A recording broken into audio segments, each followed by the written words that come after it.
여론TV 시청자 여러분 안녕하십니까? 시작에 앞서서 구독과 좋아요를 부탁드립니다. 지금 미국은 정보의 암흑시대로 변해버렸습니다.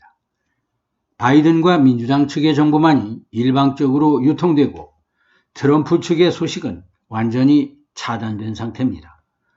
언론 검열을 넘어서 언론과 표현의 자유가 원천 봉쇄된 전체주의 국가가 돼버린 것입니다. 트럼프 대통령은 지난 4년간 미 주류 언론의 일방적인 조작 왜곡 보도에 시달려왔습니다. 트럼프는 궁여지책으로 이들 MSM들에 맞서서 자신의 정보를 트위터를 통해 국민들에게 직접 전달해왔습니다. 트럼프와 수십만 팔로워들의 트위터 계정을 삭제해버리는 바람에 팔러라는 새로운 SNS를 사용해왔습니다. 그런데 지금은 구글과 아마존 등이 앱다운을 막아버리는 바람에 SNS를 통한 소통 채널마저도 완전히 막혀버린 상태입니다. 이것이 수정헌법 1조가 언론의 자유를 보장한 언론천국 미국의 기막힌 현실입니다. 지금 미국 언론은 민주당과 딥스의 기관지로 변해서 수정헌법이 보장한 권리장전마저 말살하고 있는 상태입니다.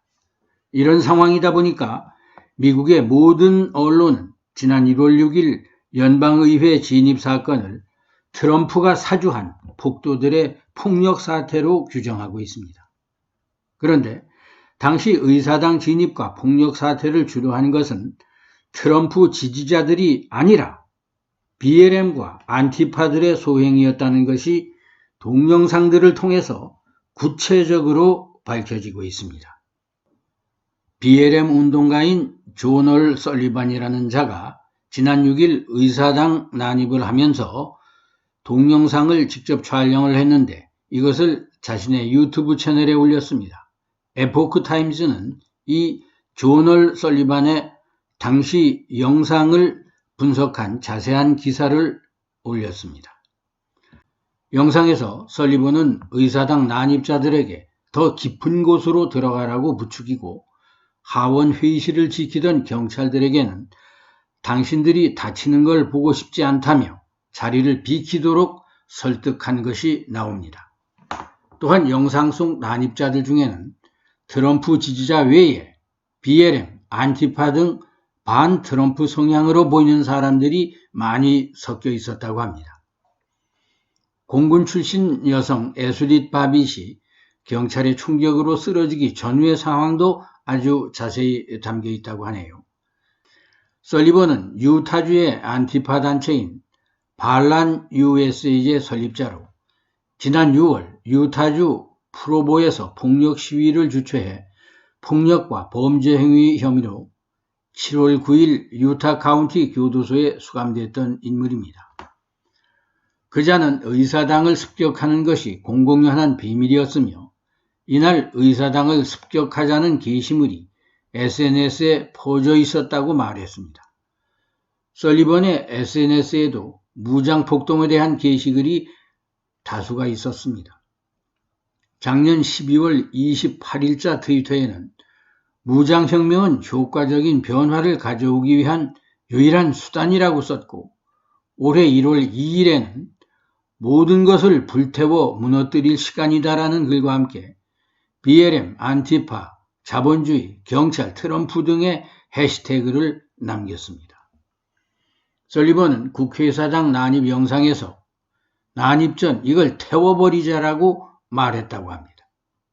이날 의사당 내에는 많은 경찰들이 있었는데 이들 경찰들은 적극적으로 진입자들을 막지 않고 순순히 자리를 떠나는 모습이 담겨 있습니다.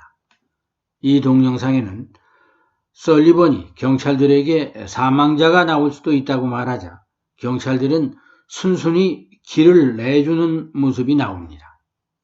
경찰이 떠나자 3명의 폭도가 발길질과 헬멧, 깃대로 회의실 문을 부쉈지만 자리를 비켜준 경찰은 이들을 제지하지 않고 그냥 떠나고 말았습니다. 설리번의 영상에는 폭도들과 경찰들의 이해할 수 없는 장면이 많이 나옵니다. 그러나 미 주류 언론들은 어느 한 군데도 이런 내용은 전혀 보도하지 않고 트럼프가 사주한 폭도들의 폭동으로 써대고 있는 것입니다. 미국의 현 상황을 지켜보면서 미국의 제3, 4대 대통령인 토마스 제퍼슨의 신문 없는 정부보다 정보 없는 신문을 택하겠다는 명언이 새삼 생각이 납니다. 여론TV였습니다. 구독과 좋아요를 부탁드립니다. 다시 뵙겠습니다. 안녕히 계십시오.